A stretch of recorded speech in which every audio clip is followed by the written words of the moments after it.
find that it's possible to have a sangha, to have an ashram of pure devotees chanting 64 rounds a day, without politics, without coercion,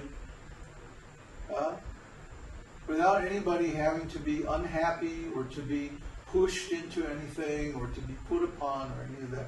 We simply won't do it. We don't want to go there. We want everybody to be happy. So the people who come here are the people who are very serious and who really want to reach the highest level of love of God. And all other devotees who aren't ready for that, well, that's okay.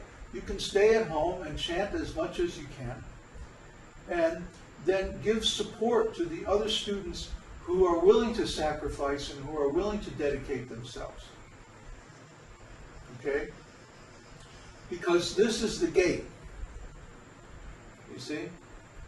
There is a gateway, a dimensional gateway between the material world and the spiritual world. And what is it? Full engagement in devotional service. Not just chanting 8 or 10 hours a day or whatever, but full engagement 24 hours a day in Krishna's devotional service. And by this engagement, one's material karma is completely destroyed. It's stated in Vedanta Sutra, also in Bhagavad Gita, that the person who dedicates their full energy to devotional service overcomes all their material karma, and their work and their activities merges completely into transcendence. And what does this mean? This means that they work, but their work does not produce any result. Or it only produces a spiritual result, no material result. But then somebody might say, well, if you reach a place where your karma is all destroyed, then wouldn't you just leave your body, give up your body and go to the spiritual world or whatever? And the answer is no. Because all the karma is destroyed except for the karma that is due to fructify in the present lifetime. Remember we talked last week about 4 different kinds of souls. Some go to the heavenly planets by the path of the sun and serve the demigods. And others who are less qualified, they go by the path of the moon and they serve the forefathers. And those who are sinful, they go to the planet of Yamaraj, and then they go to the hellish planets. And these 3 kinds of souls come back again into the material world.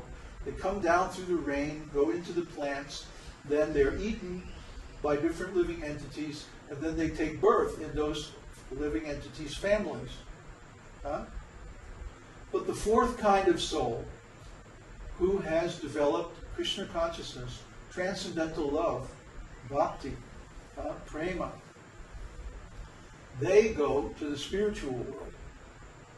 They don't take birth again in this material world. Krishna promises this. He says, my devotee is never vanquished. Means we're never again put under the control of the material energy, but we stay with Krishna in the spiritual energy, in the spiritual world. So like that, one transfers his existence from the material world to the spiritual world. How do we do this? Like I said, there's a gateway.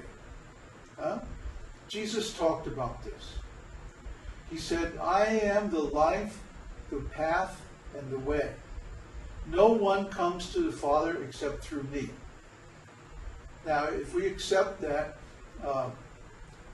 Jesus is an incarnation of Lord Brahmā, then this is literally true.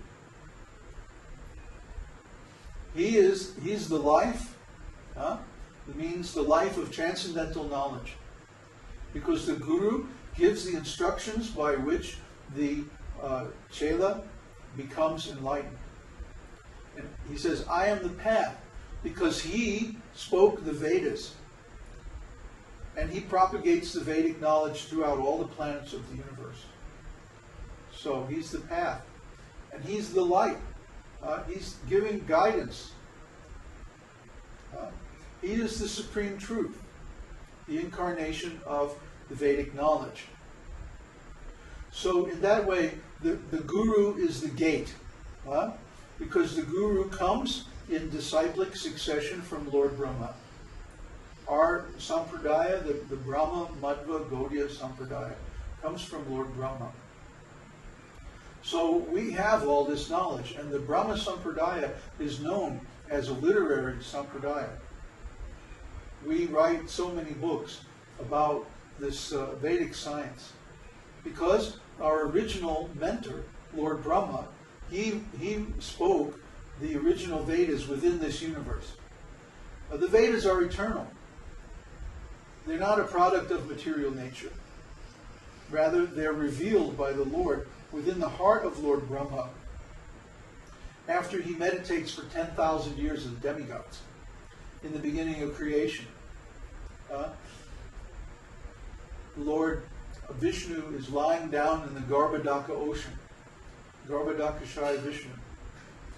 And from his navel, a lotus flower sprouts. And when the flower opens, there's Lord Brahma, sitting in the lotus.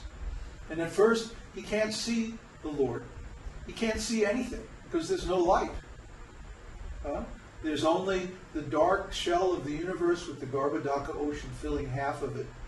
And the Lord is lying down in the bottom, but Brahma can't see him. So Brahma is trying to figure out what to do. And then he hears the Lord tell him, Ta Pa. Ta Pa. That means austerity. What is that austerity? He begins to meditate. Tries to understand, what is the source of my existence? What is the purpose of my existence? Where am I? Who am I? What is this place? These are the questions that exercise all of us. And the Vedas give the answer. So in Brahma's case, there were no books, of course. So after he had pleased the Lord by his meditation, somebody oil that chicken. It sounds like it's stuck. When he achieved enlightenment by the Lord's grace, the Lord revealed everything to him. He appeared in his original form. And then he spoke the 4 important verses of Srimad Bhagavatam, where he gave the whole teaching of the Vedas in a nutshell. And you can read these, they're in the 2nd canto. He says, Brahma, this whole material world is my creation. If you see anything without relationship to me, know that this is my external energy, that reflection which appears in darkness. And then he said, Brahma, before this universe is created, only I exist. And everything you see during the creation is actually only myself. And after this creation is withdrawn, only I remain.